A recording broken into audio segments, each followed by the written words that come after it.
Hi everyone, my name is Valentin Bauer and I'm going to present a project that we conducted at I3 Lab with my co-authors entitled MusicTraces, a collaborative music and paint activity for autistic people.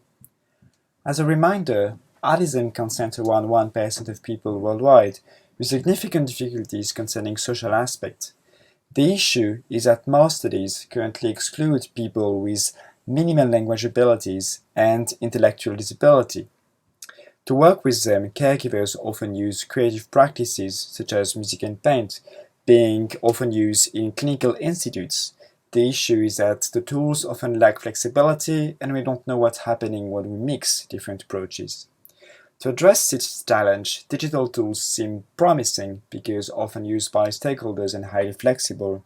However, they often lack multisensory capabilities. So in the autism field, a few multisensory smart spaces have been developed, such as the Magic Room in our lab, being promising to foster social abilities. One project, to our knowledge, focuses on mixing music and paint, which is called sensory paint, but it highly focuses on visuals. So in our project, we want to foster collaboration between autistic children over the entire spectrum through a co-creative activity enabling to draw music in space and mixing music and paint in equal proportions. To address this objective, we adopted a four-step design process, starting from a brainstorming involving people with neurodevelopmental conditions and caregivers, followed by an initial design, remote iterations, and a design critique with caregivers.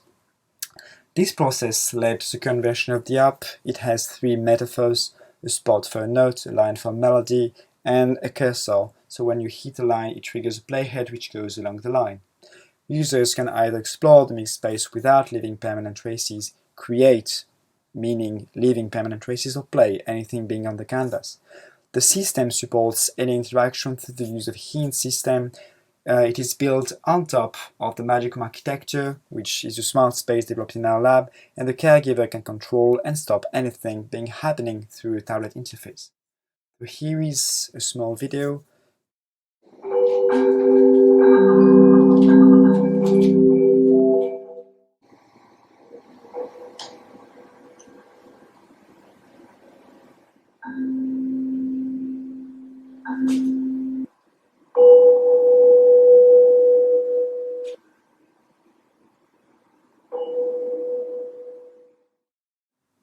So at the moment we're planning for testing in a clinical facility with around 10 to 15 people and to compare our activity with a collaborative painting activity made for people with neurodevelopmental condition. Thanks for listening and please contact us for any questions.